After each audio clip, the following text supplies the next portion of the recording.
कैसे हो बच्चों आप सभी। मैं अशोक कुमार यूपीएससी और स्टेट पीसीएस के इस फाउंडेशन बैच में आपका स्वागत करता हूं।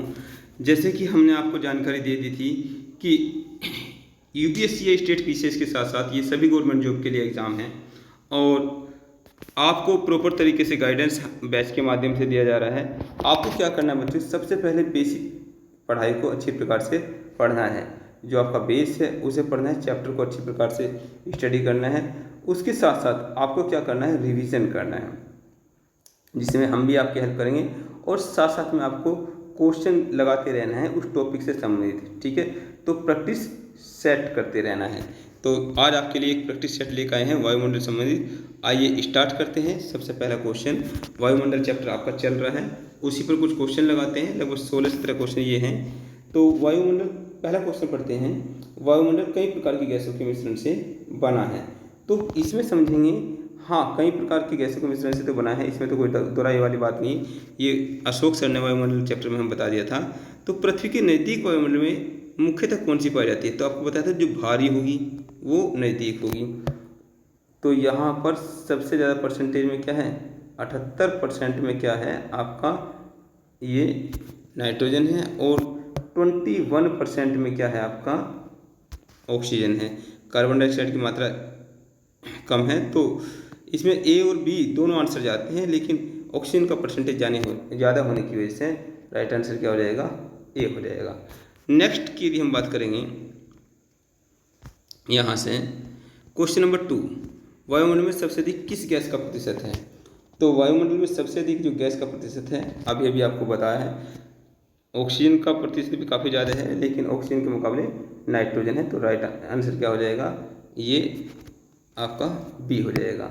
नेक्स्ट की यदि हम बात करते हैं, निम्नलिखित में से कौन सी एक वायुमंडलीय स्थायी गैस है? वायुमंडल में स्थायी गैस, देखो स्थायी किसी भी गांव में कौन होगा जिसकी जनसंख्या ज़्यादा होगी, जिसकी जो बरादरी में ज़्यादा है, जिसके पास रकबा ज़्यादा है। तो यहाँ एक क्वेश्चन प्रैक्टिस करेंगे तो कई क्वेश्चन तैयार होते हैं। अभी अभी आपको बताया कि नाइट्रोजन का परसेंटेज क्या है, वो 78% है। नेक्स्ट की बात करेंगे, पृथ्वी के धरातल से ऊपर की ओर वायुमंडल के विभिन्न स्तरों का सही अनुक्रम क्या है?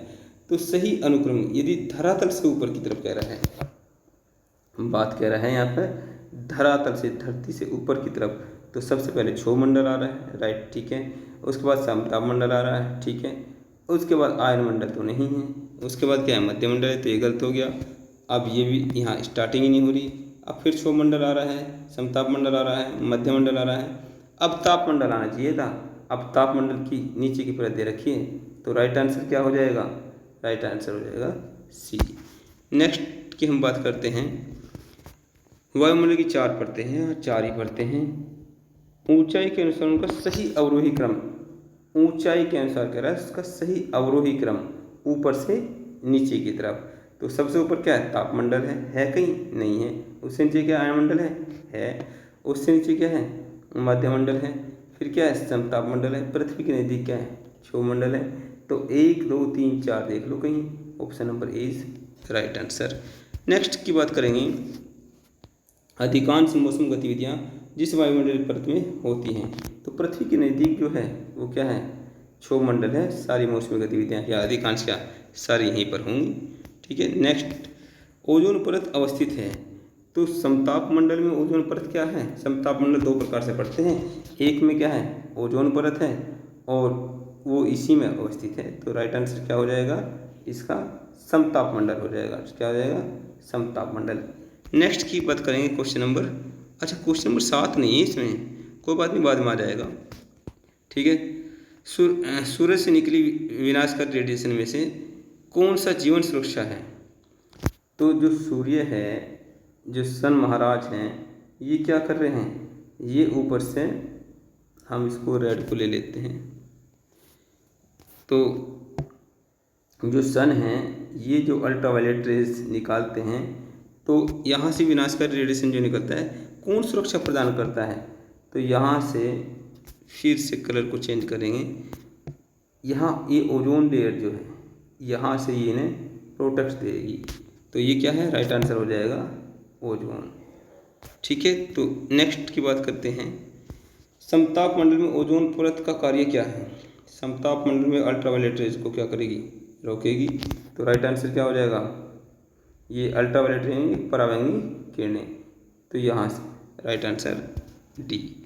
नेक्स्ट की बात करेंगे, ओजोन परत बताती है, क्या बताती है भाई, आर्कटिक की वायुमंडलीय स्थिति, नहीं, आर्कटिक से क्या मतलब है इसका, शनि ग्रह पर की गई एक आधुनिक खोज, नहीं, ऐसा भी कुछ नहीं है। पृथ्वी की सतह से लगभग 10 से 20 किलोमीटर नीचे की परत है, पृथ्वी की सतह से नीचे नहीं, ये तो ऊपर की बात है।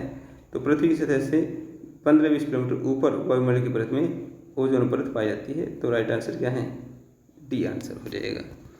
नेक्स्ट, रेडियो तरंगों के विक्षेपण के लिए वायुमंडल निम्नलिखित में से संस्त्रों में से कौन सा संस्त्र उत्तरदायी है। क्षोभ मंडल में तो रेडियो तरंगों का मतलब नहीं है, समताप मंडल में मतलब है, ठीक है। यहाँ किससे, समताप मंडल में ताप समान रहता है, उसके पश्चात ऊपर ओजोन परत क्या करती है, अल्ट्रावायलेट रेज को करती है, यहाँ पर उल्कापिंड जल जाते हैं मध्य मंडल में, और आयन मंडल इसका राइट आंसर होना चाहिए, ठीक है। नेक्स्ट हम बात करते हैं ध्रुव प्रकाश के लिए वायुमंडल की कौन सी परत जिम्मेदार है। तो बताया था जो आयन मंडल है उसमें क्या है, एक तो ध्रुवीय प्रकाश होता है, इसे अरोरा बोरियलिस और अरोरा ऑस्ट्रेलिस बोलते हैं, और क्या है, रेडियो तरंगें होती हैं। तो राइट आंसर क्या हो जाएगा इसका, सी इज राइट आंसर, ठीक है। नेक्स्ट की हम बात करते हैं, बेतार संचार पृथ्वी की सतह को निम्नलिखित द्वारा परिवर्तित किया जाता है। बेतार संचार, तो संचार से संबंधित जो भी बातें होंगी वो क्या है, आयन मंडल में होंगी, तापमंडल की निचली परत में। क्वेश्चन नंबर 15 की बात करते हैं, वायुमंडल की कौन सी परत दूरसंचार प्रणाली के लिए प्रयोग होती है। तो दूरसंचार प्रणाली के लिए जब भी बात आएगी हमेशा राइट आंसर क्या होगा, तापमंडल का निचला भाग, आयन मंडल। नेक्स्ट की यदि बात करते हैं, संचार उपग्रह वायुमंडल की किस स्तर में अवस्थित होते हैं। संचार उपग्रह, जरा सोच के देना, ये उपग्रह को सेट करने की बात कर रहा है, तो इसका राइट आंसर जो हो जाएगा वो आयन मंडल नाम है, बहिर्मंडल होगा, यहाँ पर सेट किए जाते हैं। अब जो क्वेश्चन आपका 17 है वो कह रहे हैं कौन सा वायुमंडल के स्तरों में उनके अभिलक्षणों में सम्मिलित नहीं है। तो देखो क्षोभ मंडल में तो मौसमी क्रिया हो रही है, हाँ हो रही है, ये तो राइट आंसर है, ठीक है। ये तो क्या है, ये तो राइट बात है, ये भी बात है। अब समताप मंडल में ओजोन परत है, हाँ ये भी बात सही है। आयन मंडल पृथ्वी की सतह की ओर प्रवर्तित रेडिएशन तरंगों क्या करता है, ये भी हुक कर रहा है भाई, ये भी कर रहा है। मध्य मंडल में ध्रुव ज्योति होता है, ये तो आयन मंडल में होता है, तो ये बात क्या है, नहीं है। अब क्वेश्चन की तरफ करते हैं, ये कह रहा है उनके अभिलक्षणों के सम्मेलन में सही है, तो 1 2 3 सही है, 1 2 3 का मतलब क्या है, ये हो जाएगा सी इज राइट आंसर, ठीक है।